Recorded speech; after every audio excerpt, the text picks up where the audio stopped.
जो जातिवाद में बढ़ जाते हो, जब वोट देने जाना तो एक ही बात दिमाग लगा लेना, खाली अफगानिस्तान की स्थिति याद कर लेना, आपको पता चल जाएगा कि आपको वोट कहां देना है, मुहर कहां लगनी है। मैं किसी पार्टी विशेष का आदमी नहीं हूं, लेकिन मैं भारत का आदमी हूं और मुझे इतना तो पता ही है कि भारत किन हाथों में सुरक्षित है। इसीलिए ध्यान से ये जो जातिवाद में हम लोग बढ़ रहे हैं उस पे है कि मन की हल्दी घाटी में राणा के भाले डोले थे, यूं लगता है वीर शिवाजी चीख चीख कर बोले थे। पुरखों का बलिदान घास की तक शर्मिंदा है, कट गई जंग में राणा की बोटी बोटी शर्मिंदा है। खुद अपनी पहचान मिटा दी कायर भूखे पेटों ने, जो टोपी जालीदार पहन ली हिंदू माँ के बेटों ने। और सर पर लानत तालियां नहीं, सुनिए पूरी बात, कि मन की हल्दी घाटी में राणा के डोले थे, यूं लगता है वीर शिवाजी चीख चीख कर बोले थे। पुरखों का बलिदान घास की रोटी भी शर्मिंदा है, कट गई जंग में राणा की बोटी बोटी शर्मिंदा है। खुद अपनी पहचान मिटा दी कायर भूखे पेटों ने, जो टोपी जालीदार पहन ली हिंदू माँ के बेटों ने। सर पर लानत वाली छत से फिर खुला अच्छा था, टोपी गोल पहनने से तो मर जाना ही अच्छा था।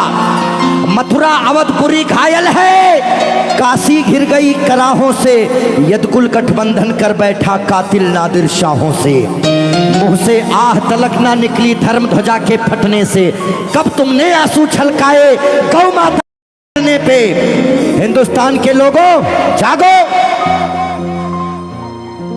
कब तुमने आंसू छलकाए गौ माता के कटने पे। जागे नहीं अगर आज हम, तो ये प्रश्न पीढ़ियां पूछेंगी। हमारे पास दो ही ऑप्शन है, या तो हम अपनी आने वाली पीढ़ियों के लिए चेतावनी बन जाएं, या मिसाल। ना हम कश्मीरी पंडितों को भूलेंगे और ना राम भक्तों पे गोलियां चलाने वाले को भूलेंगे। ये वही भारत है, ध्यान रखिएगा, किसी बहकावे में नहीं आना है। कि कब तुमने आंसू छलकाए गौ माता के कटने पे, और जागे नहीं अगर हम, तो ये प्रश्न पीढ़ियां पूछेंगी। गन पकड़े हिंदुओं के बेटे और बुरके से पूछेंगी, बोलेंगी हे आर्यपुत्र इतना उद्धार किया होता, खतना करवाने से अच्छा हमको मार दिया होता। और सोते रहो सनातन वालों तुम सत्ता की गोदी में, पर सांस आखिरी तक भगवा की रक्षा हेतु लड़ूंगा मैं। शीश कलम करवा दूंगा पर कलमा नहीं पढ़ूंगा मैं, शीश कलम करवा दूंगा। आने याद रखना, हमारे भारत में 29 राज्य हैं, जिसमें से खाली 22 राज्यों में हम लोग बहुसंख्यक हैं, बाकी अल्पसंख्यक। इसीलिए मैं भजन भी गाता हूं, मैं जागरण भी करता हूं, क्योंकि मैं भारत, मेरा चैनल कभी भी बदल सकता है। अभी देशभक्ति चल रहा है, कपिल शर्मा लग जाएंगे, फिर कभी आस्था लग जाएगा।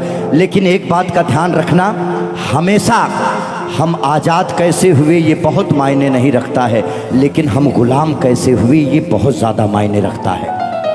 आप जानने का प्रयास करना कि ऐसा क्या हुआ होगा भारत में जो पूरा अखंड भारत गुलामी की तरफ बढ़ गया।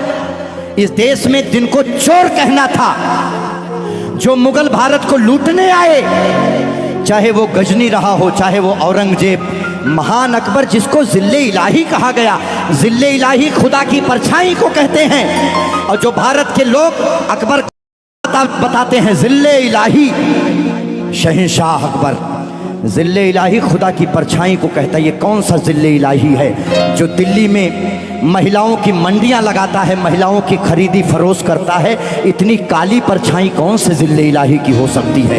इसीलिए आप अपने हीरो, अपने बच्चों को बताओ कि ये देश भगत सिंह की वजह से, ये देश जियो तिवारी जनेऊधारी, चंद्रशेखर आजाद, ये देश मंगल पांडे, बुंदेले हर बोलों के मुंह हमने सुनी कहानी थी और खूब लड़ी मर्दानी वो तो। यहाँ महिलाएं घूंघट करती हैं क्योंकि यहाँ लुटेरे आए भारत में, लूटे, डोलियां लूटे, महिलाओं के साथ दुराचार किए, जिसकी वजह से उन्हें पर्दे में रखा जाने लगा। भारत के लोगों, 2022 का चुनाव आपके सर पे है। मोहर लगाने से पहले सोच लेना कि भारत वाकई में किन हाथों में महफूज है, बाकी आगे आपकी मर्जी। बोलिए भारत माता की। आइए रोक दो भाई, इतना काफी।